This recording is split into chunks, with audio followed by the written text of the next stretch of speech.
నమస్తే welcome to story board.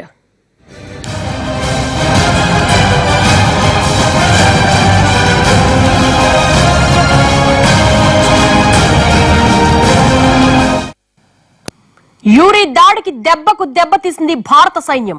మెరుపు దాడితో పాక్ పీచమణిచింది. కానీ ఇదే ఇప్పుడు దాయాదుల మధ్య యుద్ధ మేఘాలు కమ్ముకునేలా చేస్తోంది. నిత్యం కయ్యానికి కాలు దువ్వే పాకిస్తాన్ మరోసారి హద్దు మీరితే ఏమవుతుంది? ఇరు దేశాల మధ్య ఉద్రిక్తతలు నెలకొన్న ఈ సమయంలో అందరిలోనూ వినిపిస్తున్న ప్రశ్న ఒక్కటే: భారత్ పాకిస్తాన్ల మధ్య యుద్ధం వస్తుందా? వస్తే అది ఎలా ఉండబోతోంది?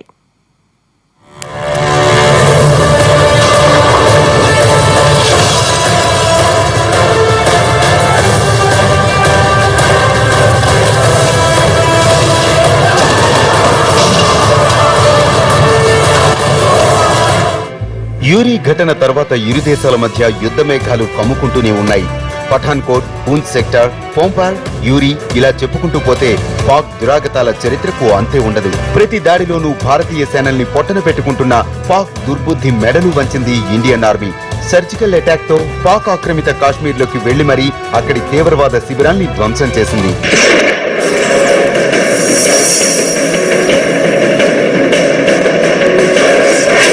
పీఓకేలో బింబర్, కేల్, తటాపాని ప్రాంతాల్లో భారత్ మీద దాడి చేయడానికి కాచుకుని కూర్చున్న ముష్కర ముక్కల్ని ఒక్క సర్జికల్ దాడితో దెబ్బతీసింది.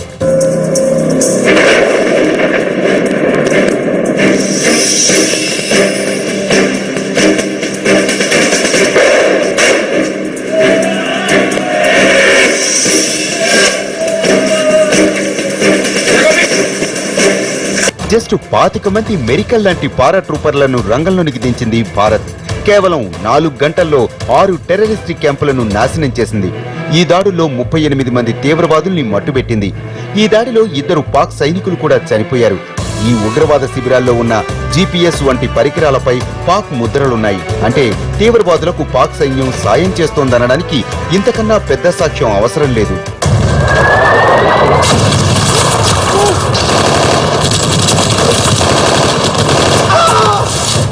इस ऑपरेशन का लक्ष्य आतंकवादियों के नापाक मंसूबों को विफल करना था, जो कि हमारे देश के नागरिकों के जान माल को नुकसान पहुंचाना चाहते थे. इन काउंटर टेररिस्ट ऑपरेशंस के दौरान आतंकवादी और उनके समर्थकों को भारी नुकसान पहुंचाया गया है और कईयों को उधर मार गिराया गया है. इन ऑपरेशंस को अब समाप्त कर दिया गया है. ఈ దాడిని పాక్ కూడా తీవ్రంగా వ్యతిరేకించింది. అసలు దాడే జరగలేదని చెప్పుకొచ్చింది. ఇప్పటికే యూరీ ఘటన తర్వాత పాక్ మాజీ సైనికాధ్యక్షుడు ముషరఫ్ భారత్ మీద దాడి చేయడానికి పాక్ సైన్యం ఎప్పుడంటే అప్పుడు సిద్ధంగా ఉందని ప్రకటించాడు. ఈ సర్జికల్ దాడి తరువాత భారీగా పాక్ తన సైన్యాన్ని సరిహద్దుల్లో మోహరించింది. మొత్తం ఇరు దేశాల మధ్య పరిస్థితులు చూస్తుంటే యుద్ధం వచ్చే అవకాశాలు మెండుగా కనిపిస్తున్నాయి. మరి ఇలాంటి పరిస్థితుల్లో భారత్ పాక్ల మధ్య యుద్ధం వస్తే ఏమవుతుంది అన్న అభిప్రాయాలు వినిపిస్తున్నాయి.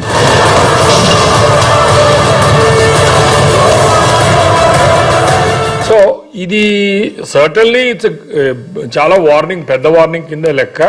మరి పరిణామాలు చూడాలి. పాకిస్తాన్లో వాళ్ళు ఆర్మీ మీద 52% వాళ్ళు బడ్జెట్ ఖర్చు పెడతారు. సో వాళ్ళ ఆర్మీ ఏదో భారతదేశాన్ని ఒక పెద్ద బూచిలాగా చూపిస్తారు. ఆ చూపించడం వల్ల వాళ్ళు ఎంతో పవర్ఫుల్ అయిపోయారు. వాళ్ళు పాకిస్తాన్ యొక్క చరిత్రలో 60% టైము వాళ్ళకి నియంత్రలే ఉన్నారు, డిక్టేటర్స్ ఉన్నారు. వాళ్ళు కూడా చీఫ్ ఆఫ్ ద ఆర్మీ స్టాఫ్లే నియంత్రలు అవుతారు. ఎలక్టెడ్ గవర్నమెంట్ వాళ్ళకి చాలా తక్కువ, 40%. ప్రస్తుతం ఎలక్టెడ్ గవర్నమెంట్ ఉంది. బట్ అతను కూడా, నవాజ్ షరీఫ్ కూడా భయపడుతూ ఉంటాడు. ఆయన మన భారతదేశ ప్రధాని మోదీ గారి యొక్క స్వేరింగ్ ఇన్ సెరమనీకి రావడానికి వాళ్ళ chief of the army staff general Kayani యొక్క పర్మిషన్ తీసుకొచ్చాడు. భారతదేశంలో ఒక ప్రధానమంత్రి నేను పలానా ఊరికి వెళ్ళొచ్చా లేదా అని ఒక చీఫ్ ఆఫ్ ద ఆర్మీ స్టాఫ్ని అడగడు. కానీ పాకిస్తాన్లో ఆర్మీ ఈజ్ వెరీ పవర్ఫుల్. మరి వాళ్ళు ఎలా తీసుకుంటారో చూడాలి. యుద్ధం. భారత్ చిరకాల శత్రువు పాకిస్తాన్తో యుద్ధం. నిత్యం భారత్ నాశనాన్ని కోరుకునే పాకిస్తాన్తో యుద్ధం. అసలు యుద్ధం అనగానే ఓ ఉత్సాహం ఉంటుంది. అదే పాకిస్తాన్తో యుద్ధం అంటే మరింత ఉత్సాహంగా ఉంటుంది. పాక్తో క్రికెట్ మ్యాచ్ అంటేనే 100 కోట్ల మంది ఉత్సాహంగా చూస్తారు. మరి అలాంటిది యుద్ధం అంటే, దశాబ్దాలుగా మనల్ని దెబ్బ కొడుతున్న దాయాది దేశంపై యుద్ధం అంటే అంతకు మించిన మద్దతు వస్తోంది.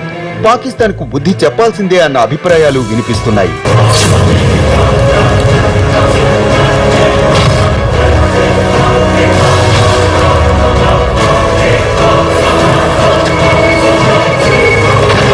पाकिस्तान को हमने डिप्लोमेटिकली आइसोलेट किया है, देखा है आपने। सार्क में कोई कंट्री नहीं जा रहा है। दुनिया में पाकिस्तान के खिलाफ लोग सवाल कर रहे हैं, आतंकवाद कब तक चलेगा। दुनिया में जहां जहां आतंकवाद हुआ है, लंदन में हुआ, ब्रसल्स में हुआ, पेरिस में हुआ, न्यूयॉर्क में हुआ, दिल्ली में हुआ, उरी में हुआ, हर में कहीं ना कहीं पाकिस्तान के किसी व्यक्ति का, संगठन का इन्वॉल्वमेंट है। तो अगर भारत के खिलाफ पाकिस्तान नहीं सुधरेगा तो जवाब जरूर मिलेगा, और वो जवाब आज मिला है। నిజానికి పాక్ మీద యుద్ధభేరి మోగించాలన్న మాటల్లో తప్పేం లేదు. ఎందుకంటే 69 ఏళ్లుగా మనల్ని పాకిస్తాన్ దొంగదెబ్బ తీస్తూనే ఉంది. మనం స్నేహహస్తం అందించిన ప్రతిసారి వెన్నుపోటు పొడుస్తూనే ఉంది. ఉగ్రవాదుల్ని నిత్యం భారత్ మీదకు పంపుతూనే ఉంది. అందుకే పాకిస్తాన్తో యుద్ధం అంటే ప్రతి ఒక్కరూ సై అంటున్నారు. అయితే పాకిస్తాన్తో యుద్ధం చేయటం వల్ల లాభమా నష్టమా అన్న ప్రశ్నలు కూడా ఆ వెనుకే వినిపిస్తున్నాయి.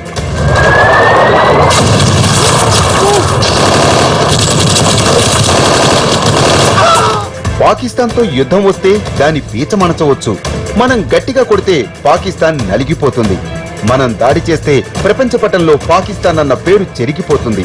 పాక్ ఒక దెయ్యాల దేశం, ఇంకా చెప్పాలంటే ఒక టెర్రరిస్ట్ దేశం. దాని మీద భారత్ ఒక్కసారి దాడి చేస్తే ఆ దేశం అతలాకుతలమైపోతుంది. నిజానికి పాకిస్తాన్తో యుద్ధం చేస్తే ఖచ్చితంగా భారత్దే విజయమన్నది అందరికీ తెలుసు. అయితే పాక్తో యుద్ధం అంటే ఆయుధాల వృధాయే తప్ప మరో ఉపయోగం ఉండదు.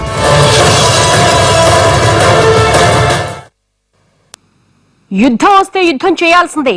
పాక్ తాట పాకిస్తాన్తో యుద్ధం వస్తే యుద్ధం చేయాల్సిందే. పాకిస్తాన్ తాట తీయాల్సిందే. దాయాది పీచ మణచాల్సిందే. యుద్ధం వస్తే మనం గెలవడం ఖాయం. కానీ ఆ వెనక ఉండే ఇబ్బందులు మాత్రం ఎవ్వరూ పట్టించుకోవడం లేదు. ఇప్పటికిప్పుడు పాకిస్తాన్తో యుద్ధం చేయడం వల్ల మనకు ఒరిగేదేంటి, మనకు జరిగేదేంటి? మొత్తంగా ఈ ఉద్రిక్తతల మధ్య పాక్తో యుద్ధం మనకి లాభమా నష్టమా?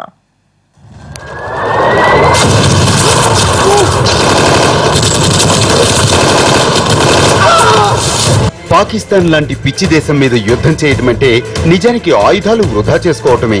మన ఆయుధ సంపత్తి, సైనిక బలగంతో పోలిస్తే భారత్ ముందు పాకిస్తాన్ పిపీలకమే.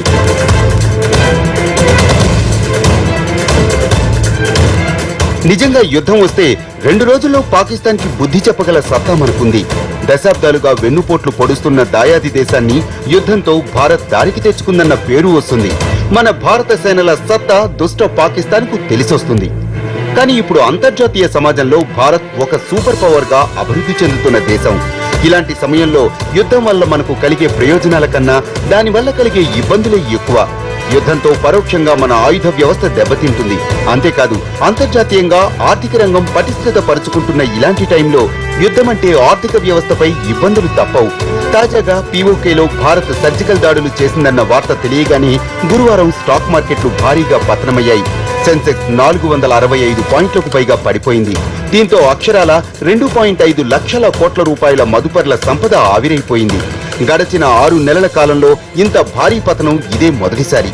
ఇక మన రూపాయి విలువ కూడా ఏకంగా ఒక్క రోజులోనే 39 పైసలు పడిపోయింది. పాక్ చేసిన దాడికి ప్రతిదాడి చేసినందుకే ఈ స్థాయిలో ఆర్థిక వ్యవస్థ మీద ప్రభావం పడింది. ఇక యుద్ధమే వస్తే మిగిలిన చాలా కంపెనీల షేర్లు కుప్పకూలుతాయి. యుద్ధం జరిగే దేశంలో పెట్టుబడులు పెట్టడం శ్రేయస్కరం కాదన్న భావనలతో ఇన్వెస్టర్లు ముందు జాగ్రత్త పడతారు. దీని ప్రభావం మన ఆర్థిక వ్యవస్థ మీద చాలా కాలం పాటు ఉంటుంది. ఒకవేళ యుద్ధం వచ్చి మనం గెలిచి అది ముగిసిన తర్వాత కూడా మార్కెట్లో ఆ వేడి చల్లారదు. ఆపై ఎన్ని ఉద్దీపనలు ప్రకటించినా ప్రయోజనం ఉండదు. ఒక్కసారి యుద్ధంతో మార్కెట్లు పతనమవ్వటం ప్రారంభమైతే దాని ప్రభావం దీర్ఘకాలం కొనసాగుతుంది. ఎకనామిక్ సూపర్ పవర్ గా ఎదుగుతున్న భారత భవిష్యత్తుకు ఇది మంచిది కాదన్న అభిప్రాయాలు వినిపిస్తున్నాయి.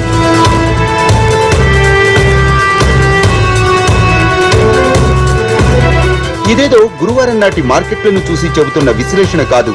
దాయాది దేశంతో యుద్ధాలు చేసి గాయాల పాలైన భారత చరిత్ర చెబుతున్న వాస్తవం.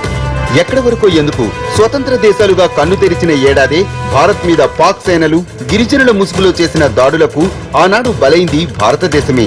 కాశ్మీర్ రాజు రాజా హరిసింగ్ తీసుకున్న తత్తరపాటు నిర్ణయంతో కాశ్మీర్ ను ఆక్రమించుకునేందుకు భారీగా సేనల్ని పంపింది పాకిస్తాన్. దీంతో రాజా హరిసింగ్ భారత్ శరణు కోరడంతో రంగంలోనికి దిగిన భారత సైన్యం పాక్ ముష్కరుల్ని ఆమడ దూరంలోనే నిలువరించింది. ఈ యుద్ధంలో గిల్గిట్, బాల్టిస్తాన్, ఆజాద్ కాశ్మీర్లను పాక్ ఆక్రమించుకుంది. ఈ తొలి యుద్ధం భారత్ మీద తీవ్ర ప్రభావమే చూపించింది. ఇంత జరిగినా కాశ్మీర్ మీద ఆశ వదులుకోలేదు పాకిస్తాన్. 1965లో మరోసారి భారత్ మీద దాడికి తెగబడింది. నిజానికి అప్పుడు భారత్ మీద పాక్ యుద్ధం చేయడానికి చాలా వ్యూహాలున్నాయి. అప్పటికే 1962లో చైనాతో జరిగిన యుద్ధంతో భారత్ తీవ్రంగా నష్టపోయింది, ఆర్థికంగా కుదేలైపోయింది. ఇలాంటి టైంలో దెబ్బ మీద దెబ్బ తీయాలన్న కుట్రతో ఆపరేషన్ జిబ్రాల్టర్ కి తెరతీసింది పాకిస్తాన్. ఆ యుద్ధంలో కూడా పాక్ సేనల్ని మన సైన్యం తరిమి కొట్టింది. దెబ్బకు చేసేది లేక ఐరాస మధ్యవర్తిత్వంతో కాళ్లబేరానికి వచ్చింది. కానీ ఆ యుద్ధం తర్వాత భారత్ ఆర్థికంగా చాలా కుంగిపోయింది.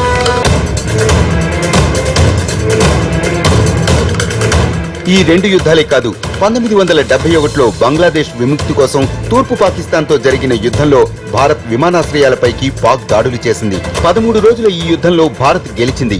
సిమ్లా ఒప్పందంతో పాటు బంగ్లాదేశ్ ఆవిర్భావానికి ఈ యుద్ధం కారణమైంది. ఇక 1984లో సియాచిన్ గ్లేషియర్ పై ఆధిపత్యం కోసం చేసిన యుద్ధంలో కూడా పాకిస్తాన్ చావుదెబ్బ తినాల్సి వచ్చింది. ఇక 1999లో లాహోర్ బస్సు యాత్రతో పాక్ స్నేహహస్తం అందించిన పాక్ మాత్రం తన దుర్బుద్ధి చూపించుకుంది. నాటి పాక్ అధ్యక్షుడు పర్వేజ్ ముషర్రఫ్ తీవ్రవాదుల ముసుగులో పాక్ సేనల్ని పంపి Kargil, Batalik sector, Dras, tiger hills లను ఆక్రమించుకుంది. దీంతో పాకిస్తాన్ కు బుద్ధి చెప్పడానికి భారత్ కార్గిల్ యుద్ధం చేసింది.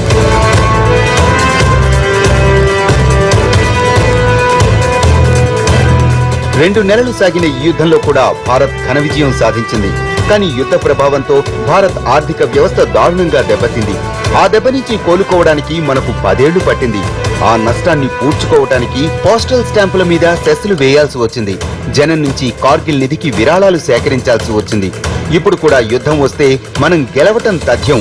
కానీ పాక్ లాంటి దేశానికి బుద్ధి చెప్పడానికి మనం ఆర్థికంగా కుదేలైపోవాల్సి వస్తుంది.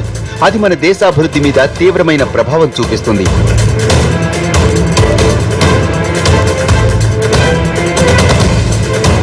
భారత్ వ్యవసాయ రంగంలో ఇప్పుడిప్పుడే ఎదుగుతోంది.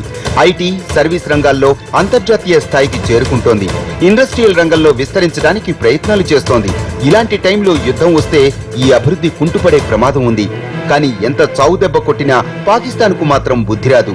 పైగా ఆ దేశానికే నష్టం కూడా ఉండదు. ఎందుకంటే పాకిస్తాన్ కు ఒక ఆర్థిక విధానం లేదు, స్పష్టమైన ఆర్థిక వ్యవస్థ లేదు.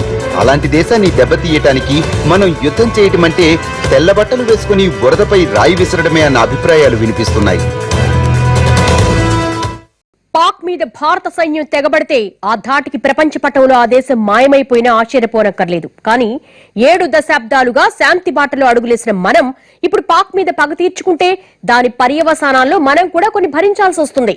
అయితే నెత్తురు చెందకుండా పాక్ ను కట్టడి చేయలేమా? యుద్ధం కాకుండా పాక్ బుద్ధి చెప్పలేమా? పాక్ తో యుద్ధం చేయాల్సి వస్తే భారత్ కు అదేమి పెద్ద విషయం కాదు. పైగా ఇప్పటికి ప్రతిసారి పాక్ ను చావుదెబ్బ కొడుతున్న భారత్ ఇకపై మరింత గట్టిగా బుద్ధి చెప్పగలుగుతుంది. ఎందుకంటే పాక్ ఆయుధ సంపత్తి, సైనిక బలగాలతో పోలిస్తే మన బలగాలు ఎన్నో రెట్లు ఎక్కువ. పాకిస్తాన్ సైన్యం 6,20,000 కాగా భారత్ దగ్గర 13,25,000 మంది సైనికులున్నారు. ఇక పాక్ దగ్గర 5,15,000 మంది రిజర్వ్ సైన్యం ఉంటే భారత్ దగ్గర 21,43,000 మంది రిజర్వ్ సైన్యం ఉంది. పాక్ దగ్గర 923 విమానాలుంటే మన వాయుసేనలో 2,086 విమానాలున్నాయి. పాక్ దగ్గర 306 హెలికాప్టర్లుంటే మన దగ్గర 646 హెలికాప్టర్లున్నాయి. ఇక అటాక్ ఎయిర్ క్రాఫ్ట్లు పాక్ దగ్గర 394 ఉంటే మన దగ్గర 809 ఉన్నాయి. వాళ్ళ బుద్ధి మందగించి మన మీద కనుక అటువంటి అటాక్ ఏమైనా చేస్తే వాళ్ళని తిప్పి కొడతాం. ఆదిలోనే అక్కడే తిప్పి కొడతాం. మన సైన్యం చాలా well skill, trained, highly capable. And అంతకంటే ముఖ్యంగా మీరే చూస్తున్నారు గత వారంలోంచి మన దేశం మొత్తం మన సైన్యానికి అండగా నిల్చొని. ఇంత దేశం మొత్తం మన సైన్యానికి అండగా నిలుచుకున్నప్పుడు ఇంకా పాకిస్తాన్ సైన్యం ఏంటి, మనం ఈజీగా కొట్టేసుకెళ్తాం. పాక్ దగ్గర ఫైటర్ ఎయిర్ క్రాఫ్ట్స్ 304 ఉంటే మన దేశం దగ్గర 679 ఉన్నాయి. ఇక యుద్ధంలో సైనికుల్ని తరలించే ట్రాన్స్పోర్ట్స్ ఎయిర్ క్రాఫ్ట్స్ పాక్ దగ్గర 261 ఉంటే భారత్ దగ్గర 857 ఉన్నాయి. అలాగే దాయాది దేశం దగ్గర 2,924 యుద్ధ ట్యాంకులుంటే మన దగ్గర 6,464 ఉన్నాయి. పాక్ దగ్గర 197 యుద్ధ నౌకలుంటే మన దగ్గర 295 ఉన్నాయి. ఇక విమానవాహక యుద్ధ నౌకలు మన దగ్గర 2 ఉంటే పాక్ దగ్గర ఇలాంటిది ఒక్కటి కూడా లేదు. పాక్ దగ్గర ఆర్మర్డ్ ఫైటింగ్ వెహికల్స్ 2,828 ఉంటే మన దగ్గర 6,704 ఉన్నాయి. అలాగే సబ్మెరైన్లు పాక్ దగ్గర 5 ఉంటే మన దగ్గర 14 ఉన్నాయి. ఇప్పుడు ఆలోచించండి, మనతో పెట్టుకుంటే పాకిస్తాన్ పరిస్థితి ఏమిటో.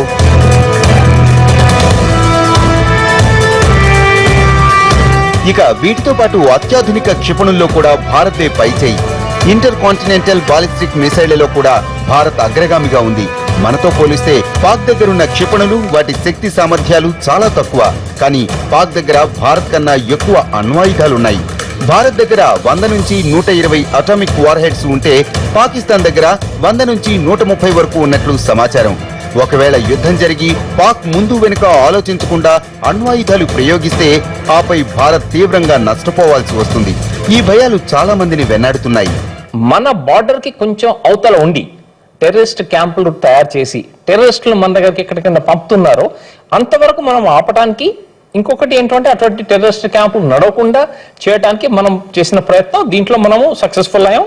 మన DGMO గారు కూడా చెప్పారు, గవర్నమెంట్ కూడా చెప్పింది, మాకు వేరే చోటికి పోయే ఇంటెన్షన్ లేదు అని చెప్పేసి. అంతేకాదు, ఇప్పుడున్న పరిస్థితుల్లో భారత్ యుద్ధం ప్రకటిస్తే పాకిస్తాన్ కు చైనా పరోక్షంగా లేదా ప్రత్యక్షంగా మద్దతిచ్చే అవకాశం ఉంది. ఇప్పటికే ఇరు దేశాల మధ్య వాణిజ్య ఒప్పందాలు భారీ స్థాయిలో కుదుర్చుకుని 2 దేశాలు ముందుకెళ్తున్నాయి. అంటే పాక్ మీద యుద్ధం ప్రకటిస్తే చైనా కూడా మనల్ని దెబ్బతీసేందుకు పరోక్షంగా పావులు కదుపుతుందన్నమాట. పైగా అంతర్జాతీయంగా ఇది భారత్ దౌత్య ప్రతిష్టకు భంగం కలిగిస్తుంది. మొత్తంగా యుద్ధం జరిగితే పాక్ పోయేదేమీ ఉండదు. కానీ మనం మాత్రం యుద్ధం గెలిచిన తరువాత కూడా చాలా ఇబ్బందులు ఎదుర్కోవాల్సి వస్తుంది.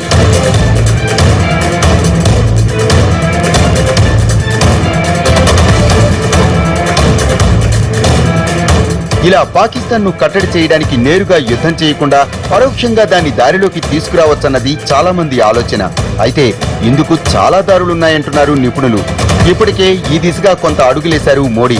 సార్క్ దేశాల్లో పాక్ ను ఒంటరిని చేయటం ద్వారా ఒత్తిడి పెంచారు. ఇస్లామాబాద్ సార్క్ సదస్సుకు హాజరు కానని చెప్పటం, ఆపై బంగ్లాదేశ్, భూటాన్, ఆఫ్ఘనిస్తాన్లు కూడా సదస్సును వాయిదా వేయటం చాలా మంచి పరిణామం.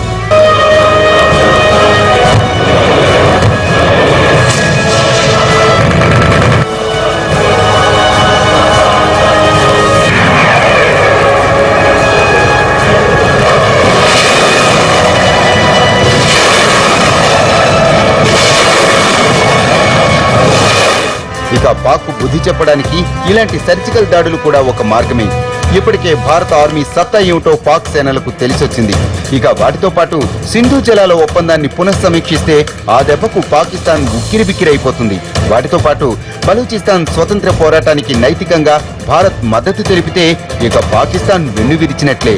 వీటితో పాటు పాకిస్తాన్ ను ఉగ్రవాద దేశంగా ముద్రవేసి అంతర్జాతీయంగా ఒంటరిని చేయటం, ఆ దేశానికి ఉన్న మోస్ట్ ఫేవరెట్ నేషన్ అన్న హోదాను సవరించటం, అమెరికా దౌత్యంతో పాక్ కు ఆయుధ సరఫరా నిలిపివేయటం వంటి మార్గాల్లో పాక్ ను ఒంటరిని చేయవచ్చు.